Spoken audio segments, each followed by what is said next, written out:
environmental effects of information technology.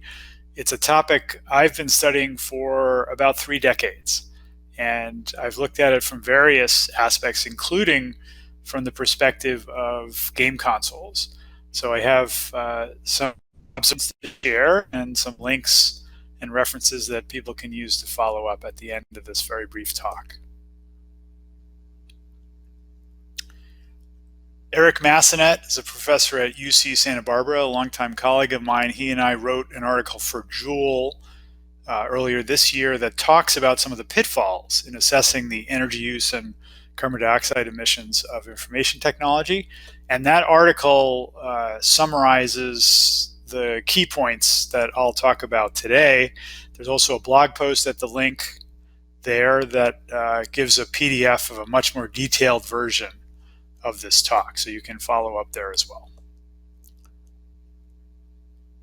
One of the key insights from the last 30 years of history in this area is that people routinely overestimate energy use and emissions of information and communication technologies. And there's a lot of different reasons for that, but in general, the people who are studying these topics oftentimes come in from other fields, and they don't always know about some of the subtleties and difficulties in accurately assessing energy use and emissions of information technology.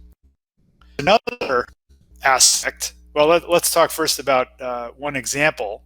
Most people think that data center electricity use is exploding, that it's going up very rapidly because they know that data centers are an increasingly important part of the global economy. But our article in Science from 2020 showed that while data center computations went up by a factor of 6 from 2010 to 2018, data center electricity use only went up 6%. So very modest growth in electricity, while showing very substantial growth in computations, in data transfers, and in the amount of stored data. So this is something that's surprising to most people.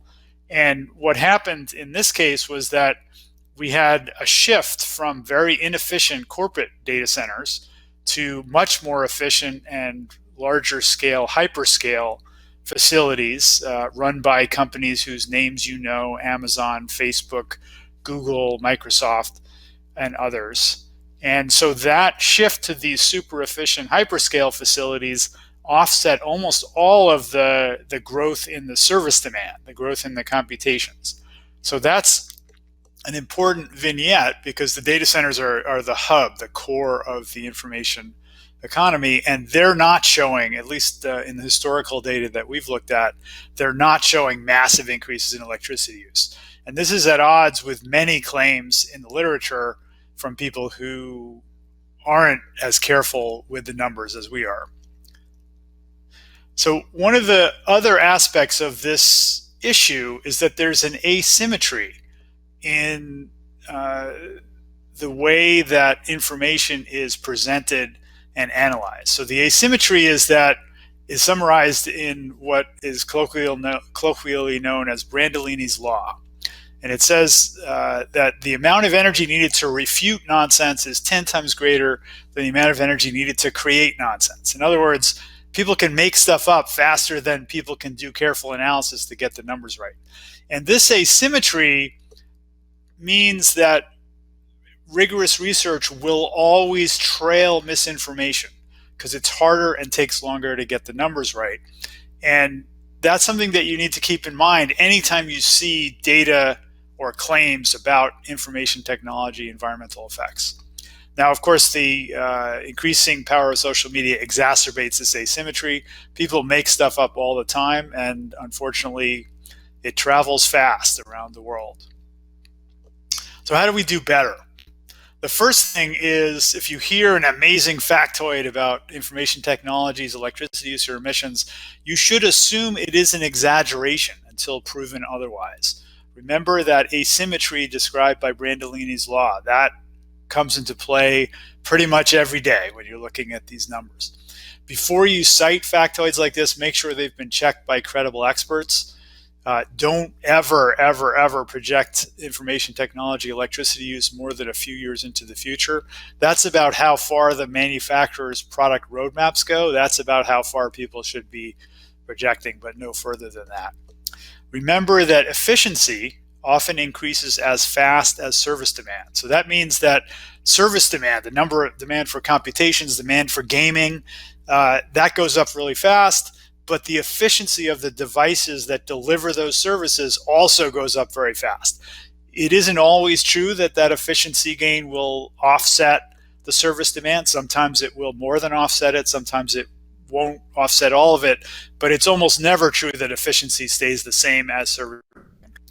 Another lesson is to focus on the whole system, not just one part of the system. So you can't just look at, for example, game consoles without also considering gaming PCs. The system in this case would be the set of all devices that deliver gaming. So you need to look at that whole system and understand all its components. Another key lesson is that you need to carefully define the service delivered. Now, for a computer, that's pretty common, right? It's pretty well understood. The service delivered is computations. So if you're doing Excel number crunching, or you have a server that's doing calculations, it's pretty clear what that is. Relatively well-defined modes for those devices. When you talk about gaming consoles, it gets a bit more complicated, because ultimately the service delivered by gaming is fun. How do you measure fun? That's not so easy. And one of the things that we in our research found was that consoles are unique in a couple different ways. One is that when you look at the energy use of playing a game, that energy use is substantially affected by the choices you make in the game. So it isn't just a question of saying, here's the active power of the device, we can measure that, and then we can compare it to some service. It actually depends on what you're doing on the machine. And so that turns out to be very important. And so you need to be thinking carefully about what service the devices are delivering, because efficiency is always defined as the service delivered divided by the energy use that it takes to deliver that service. Another important question to always ask is compared to what? So if it's always possible to estimate electricity used by different kinds of devices, and people are fond of these gee whiz comparisons when they say game consoles use as much electricity as some residential appliance. This happens all the time. People do it to kind of give reality or some sense of magnitude for these numbers, but you need to make sure you're comparing to the right thing. So if I were looking at the gaming world, I would look at game consoles and I would say there's a certain efficiency of playing certain games at a certain performance. I would also look to what the efficiency is for doing gaming on other devices. So there are mobile devices, there are gaming PCs, and you have to make sure that you're comparing to the right thing.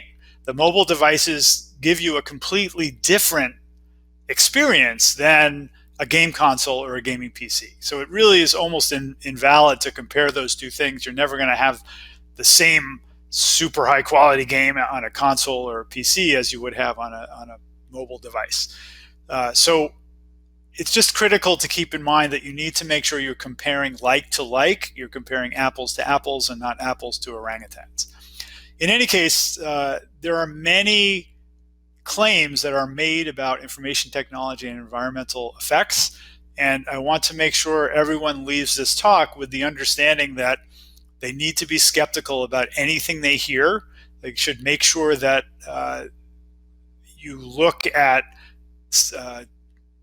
analysis from credible experts in the field to make sure that these numbers make sense. And by all means, do not repeat numbers without making sure that credible experts think that they're sensible. With that, I'm going to close. I have a few pages of very tiny references for people. I assume that the talk will be posted so you can find those references. And by all means, in the chat, please ask me questions and I'll do my best to answer every single one. Thanks so much.